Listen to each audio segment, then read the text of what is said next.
Hello and welcome to my test on the RockShox Monarch Plus Rc3 DebonAir. So let's get started.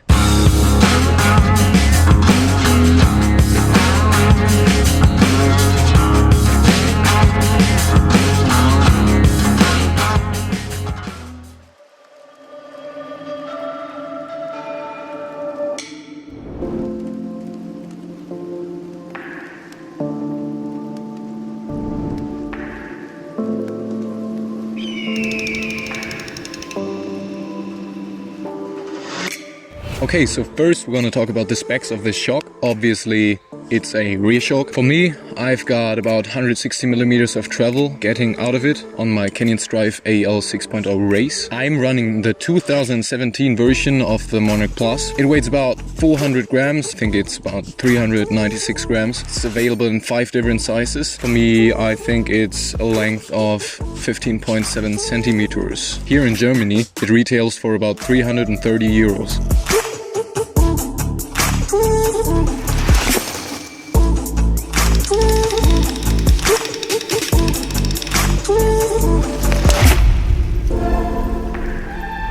Okay, so coming to my setup, well, I'm about 75 kilos right now and I'm rocking about 230 psi in this shock. Simply because I like to have my shock a bit stiffer. I'm running about 25% of sag and not 30 like it's recommended for enduro riders.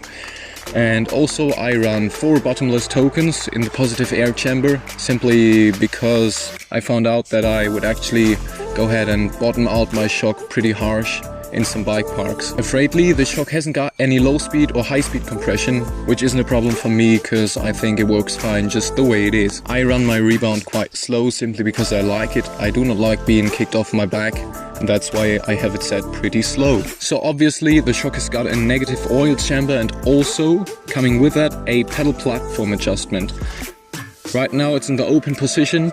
Then you can close it up for paddling, and then if you even close it up further, it will be pretty hard to compress, making it comparable to a hardtail. For downhills, I would always recommend using the open position, obviously, and for climbing, I found that the medium position works pretty well for me, simply because I do not like the shock to be that hard, even if there's some stone in my way or so. I just like getting that bit of smoothing out of the shock. Okay, obviously, you can also adjust your rebound on this, just like I said, and you can also add bottomless tokens, which I did because I didn't think that the shock was progressive enough for me to ride hard, do drops, do high jumps, etc.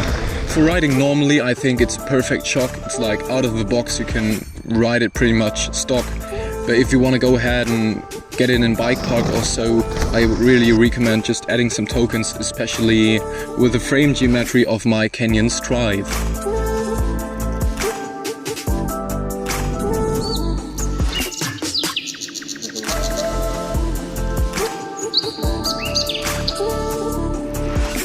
Okay, so now coming to the pros of this shock. Obviously, it is a shock that is quite cheap compared to other Fox models, for example, and that's why I like it. It's also got a negative oil chamber, making it work much better when you're riding long downhills.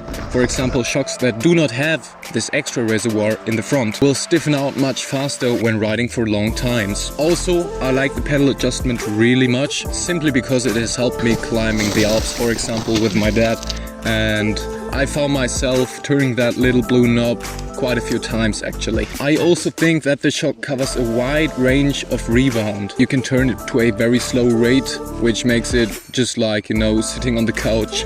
But then you can turn it up and it just throws you off the back like crazy. It covers a wide range of rebound adjustments for all kinds of riders. Also, the shock is quite light, making it perfect for carbon bikes, etc. Okay, so let's now go ahead and talk about the cons of this shock. First of all, I want to go ahead and say that I had this shock changed 2 times or replaced 2 times, simply because one time it was broke from the factory and there was some oil leaking out, which led to the shock not working correctly. The second time I found some scratches on the tube of the shock, which also led to heavier destructions. At this point I have to say that the RockShox service is really kind. They replaced both of these failures in a very short amount of time. I didn't have to pay anything and it was super fine for me. But nevertheless, I think that a shock shouldn't be breaking 2 times over the period of 1 year. I don't know if that's simply me catching some Monday models or some models that were broke off factory. Other than that, there isn't really much I can say against the shock because it's working fine. It's taken harsh hits. I've bottomed it out a few times. I've made mistakes with it and it took all of that. It's even working fine in the winter when it's not that hot, you know, when the oil's not flowing that fluidly. Just a great all-around shock for me. I think that was my review on the RockShox Monarch Plus Rc3 DebonAir. If you have any further questions, please write them in the comments down below and I'm trying to answer them as soon as possible. I think I'm gonna go ride some home trail right now because I'm on my home trail. And yeah, this thing hasn't been shredded for a while, so see you in the next one. Peace.